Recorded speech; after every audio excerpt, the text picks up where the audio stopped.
Right, so here we go in the van now. Max's van. Not the first start that we've got on it, but one of the first. Let's hear the engine for the first time. Listen to this purr. Ooh. There we go. Ooh. V8. Dirty. So obviously electric van doesn't make any noise, no combustion engine or anything in it. We're off to our first job today, not too far away, Hobson Farming. It's maybe about 10 miles, something like that. So I think the range will just about do on it. I think it's going to be a little trooper. I think it'll be lovely. All right, let's do it. Reversing camera and everything. So we've got a nice little reverse camera. Let's see. As you can see, it's absolutely silent. That's 60 FPS, that. High frame rate. You probably won't be able to tell because we're not doing it that high. No. Yeah. But in the capable hands of Rob.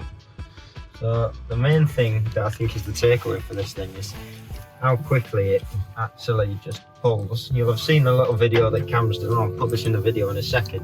So watch this. But as soon as we get on motorway, we're gonna do a little bit of a test, aren't we, Cam? So yeah.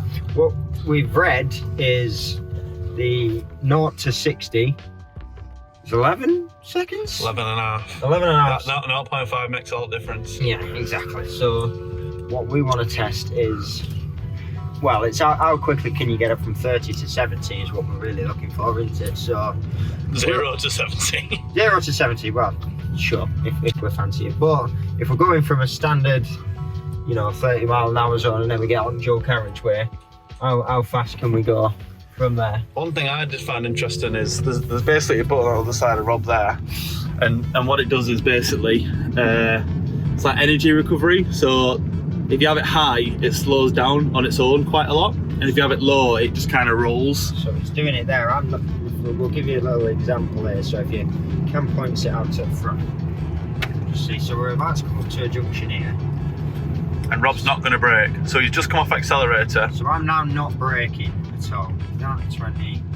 Last little bit. And it's just sucking all extra energy out it. That's to do maybe for the last 10 miles an hour there or something like that. So that's going to be something weird to actually get used to, because I'm normally, used to putting the brakes on, but because of your electric engine, it's like a switch kind of thing, and it's more fuel. It's going to, well, I say more fuel efficient. There's no fuel in it. It's more power efficient. Energy efficient, let's say. Yeah, but it does slow it down quite a lot. You can feel as you come off the accelerator that the wheels being, whoa! You can feel the wheels being like clamped and slowed down. Basically, you can feel it. But that's just a little sample there of how much it's pulling. So we've just sped up to the 40, and you put your foot down because you think it's like a big go-kart, and yeah, we're not speeding, we're just accelerating to the speed limit. Yeah, we're getting to the point fast. So we'll cut it off now and we'll show you back again when we're in a national speed limit zone. Correct. Bye.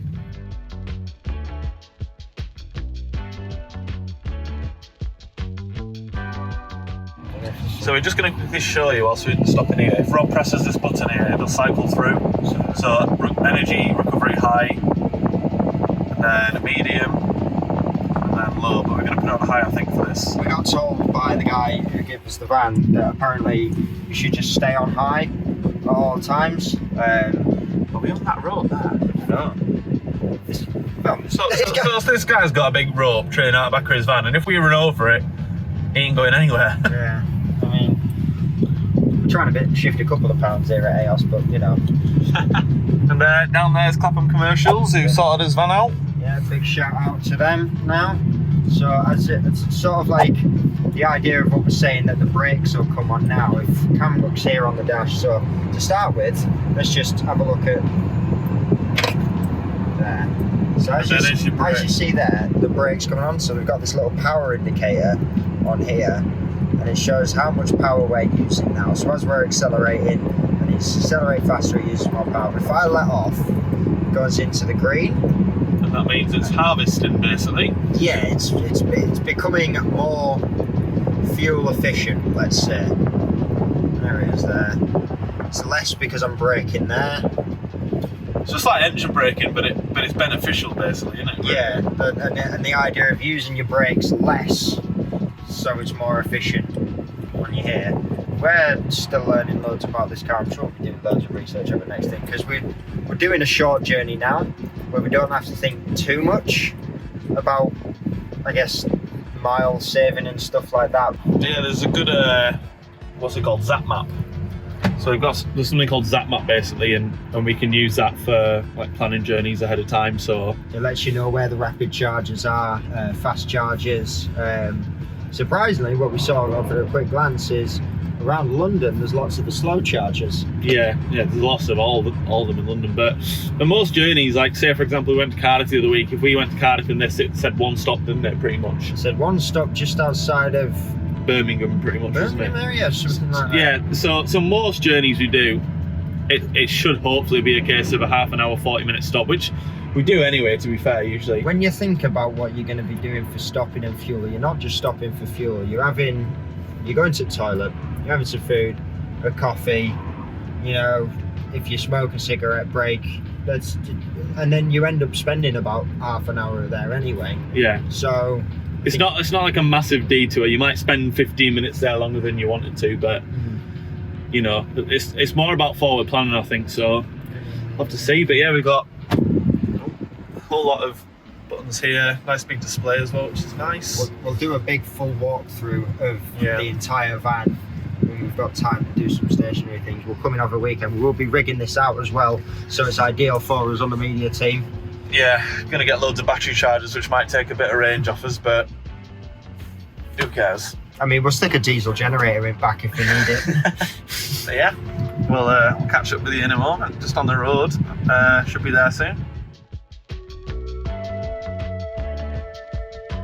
We're about to get it on the A64 now, so then we're really going to open it up and I guess see what it can properly do now. So we'll be back in a sec once we're actually rolling on it. Yeah, let's keep rolling. We're here now. Something's never changed though. That's the national. Yeah.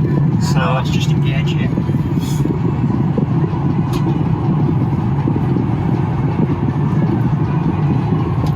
Leaving him in the dust. Ludicrous speed.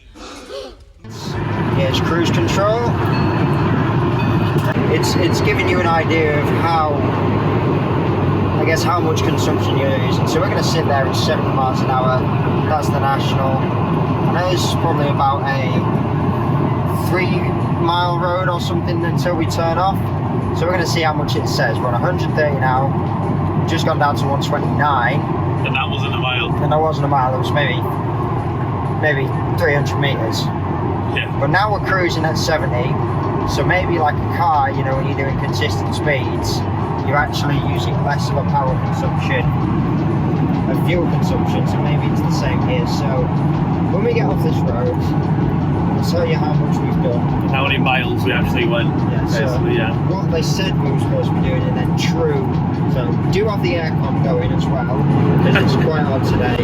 And you got to think, anything in this car, it's not like a petrol where, you know, having your AC on or your radio on, it's not going to drain you know, stop your distance. But in this, everything that takes power, whether it be charging your phone, whether you have the radio on, seat heaters, electric windows. Yeah, like the van has seat heaters as well. We didn't mention that, which is a nice touch. So yeah, we'll have to see. But yeah, we'll do a little bit of driving now, and we'll be back and let you know the ranges.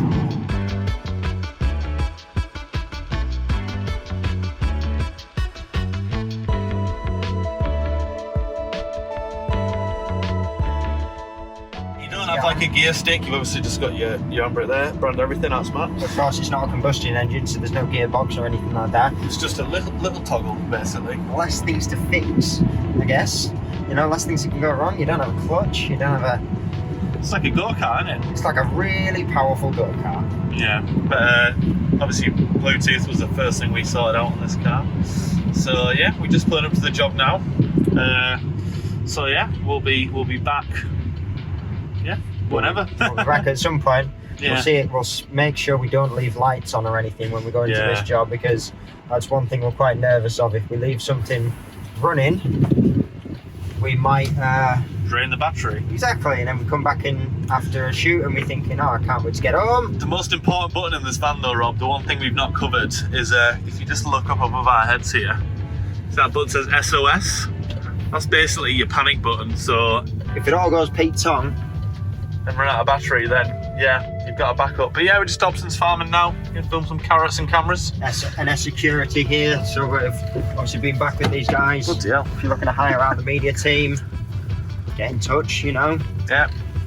So yeah. And see you when we see you. Bye.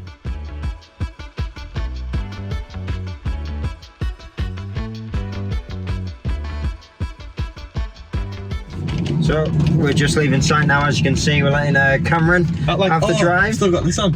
Sorry, Ryan. We've stolen a high vis from Thingy. You're a wanted fugitive now. I know one. To be honest with you. How's the first trip done, do you reckon? Good, mate. Really good, yeah. We found out how to do the volume. So you slide down from the top. Actually, it turns out that in here, you just slide it from the top and you've got access to your volume, brightness, get that all the way down, save some battery. But yeah, so I think the next test is really going to be Hour plus trip, I'd say. you know, yeah, so obviously we've got a lot of things going on, Cheshire way, stuff like that now, so we'll be doing a big trip over there. That's about 90 miles each way, which, you know, I'd imagine should drive there, see if we can charge up, drive back kind of thing. We put blows on here.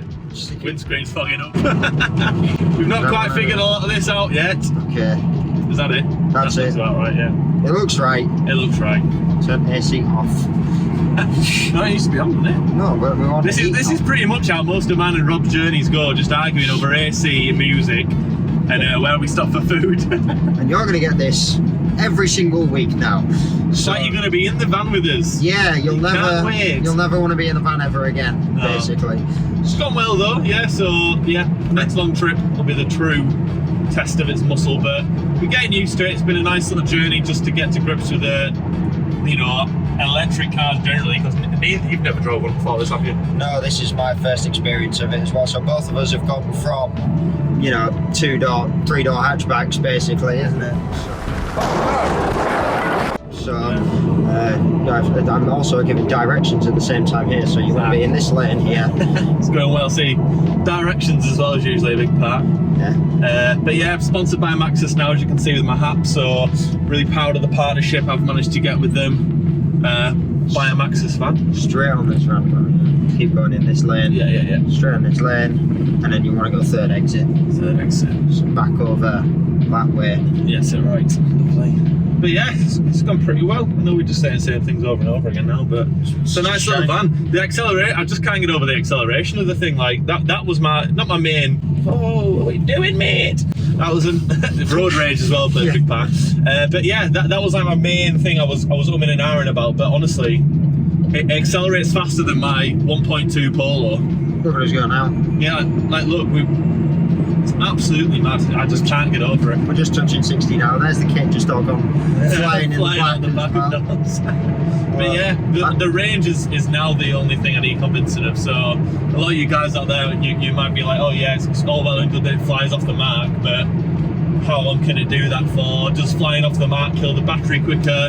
It does a little bit, clearly. I think if you're realistic, like accelerating hard in your car, that's going to use a lot more fuel than if you just, you know, throttling things. But you know, you learn to adapt, don't you? Just like with lots of things. So we'll keep you updated on the way everything's going. Cam's trying to figure out the. I'm failing as well to do cruise control. Hold it. Hold it. Oh, the when you do the speed. Like that. Yeah, but down. Remember. There we go. It's all a learning process. We're figuring guys. out the cruise One step control. at a time. Radio came first, then the cruise control afterwards. Exactly. Right. So we're gonna let you go, guys, and we'll see you on the next one. Bye.